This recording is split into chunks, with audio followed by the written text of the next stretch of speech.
नमस्कार, मैं हूं आशुतोष और आप देख रहे हैं एमपी राउंडअप। मध्य प्रदेश में ओबीसी आरक्षण का मामला अब सुलझने वाला है।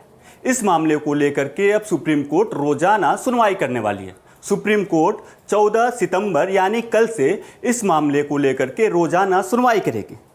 मतलब सुप्रीम कोर्ट ने इस मामले को टॉप ऑफ द बोर्ड श्रेणी में रखा है। दरअसल राज्य सरकार का मानना है कि ओबीसी वर्ग को उनका हक मिलना चाहिए। पिछले दिनों राज्य सरकार ने एक सर्वदलीय बैठक बुलाई जिसमें ओबीसी को 27% आरक्षण दिए जाने पर सहमति जताई गई थी। इसके साथ ही एक संकल्प भी पारित किया गया था। पहले मध्य प्रदेश में ओबीसी को 14% आरक्षण मिलते थे, लेकिन 2019 में कमलनाथ सरकार ने इसे बढ़ाकर 27% कर दिया।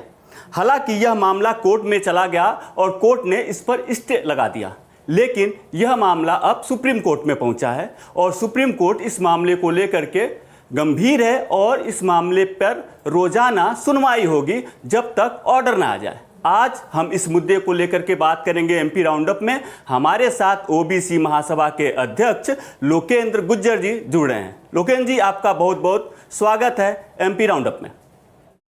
बहुत बहुत धन्यवाद आपका। जी, मेरा पहला सवाल यह है कि जिस तरह से राज्य की मोहन सरकार ने इस मुद्दे को लेकर के एक सर्वदलीय बैठक बुलाई और जिस तरह से सुप्रीम कोर्ट ने इस मसले को टॉप ऑफ द बोर्ड की श्रेणी में रखा है, उससे क्या आपको लगता है कि यह मसला बहुत जल्द ही सुलझ जाएगा?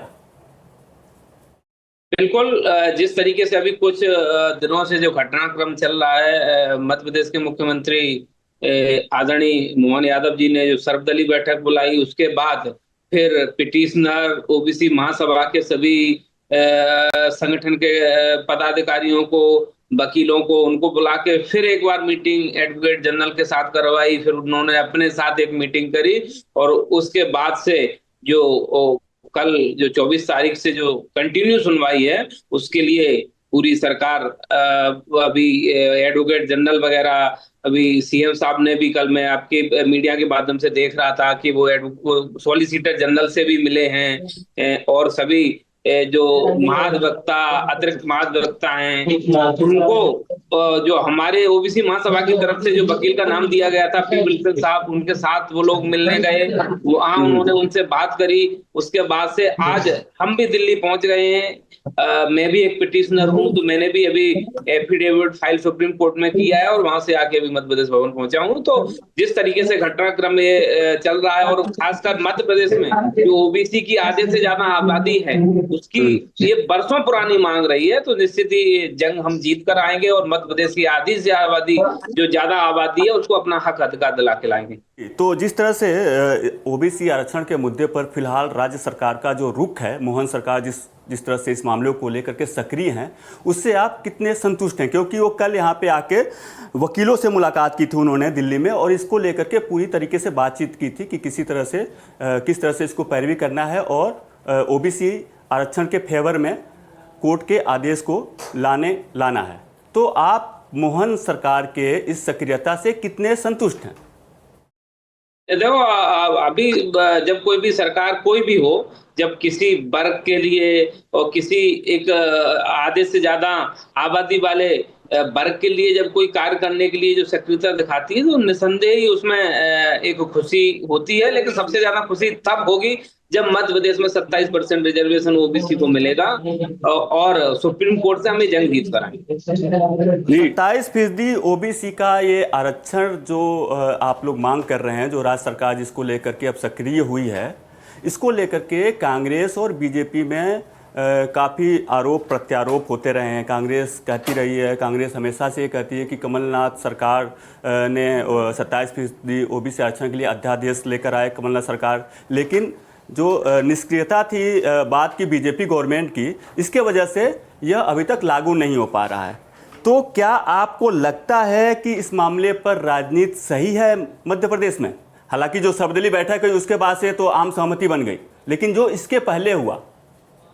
जी, मैं आपकी बात को मतलब मैं अपने हिसाब से मैं बताना चाहूंगा कि ये एक आधी से ज्यादा आबादी के एक हक अधिकार का विषय है। तो हम, चूंकि हम दोनों सत्ता पक्ष से विपक्ष से भी अनुरोध करेंगे। हम धन्यवाद करते हैं कमलनाथ जी का भी कि उन्होंने 27% का अध्यादेश लेके आए, और मध्य प्रदेश में यदि मोहन यादव जी इसको लागू करवाते हैं तो हम उनका भी सहर्ष और पूरे ढोल धमाके के साथ उनका स्वागत सम्मान करेंगे। ये आधे से ज्यादा आबादी का विषय है। मैं सत्ता पक्ष और विपक्ष और सभी दलों से अनुरोध करता हूं कि इसमें राजनीति ना करके ये कैसे पिछड़ा वर्ग का हक अधिकार उनको मिले, उस पर सकारात्मक रुख अपनाएं। सभी पार्टियां अपना अपना बड़ा वकील खड़ा कर रही हैं, तो हम सभी का, सत्ता पक्ष का, विपक्ष का, अन्य जितने भी दल हैं, हम सबका तहे दिल से आभार करते हैं कि आज की डेट में सभी दल एक मत हैं और ओबीसी को 27% हक अधिकार मिलना चाहिए, इसके पक्ष में। अब सवाल ये उठता है कि सुप्रीम कोर्ट में, चलिए कल से इस मामले को लेकर के रोजाना सुनवाई होगी, लेकिन अगर सुप्रीम कोर्ट आपके अगेंस्ट जो फैसला सुनाती है, मान लीजिए, तो फिर आप लोगों का अगला कदम क्या होगा? देखिए, हमें उम्मीद है जिस तरीके से हमारे एडवोकेट्स हैं, हमारे सरकार भी जिस तरीके से पैरवी कर रहे हैं, हमारे और दल भी हैं, उन्होंने भी अपने अपने वकील खड़ा कर रखे हैं। जैसे कांग्रेस ने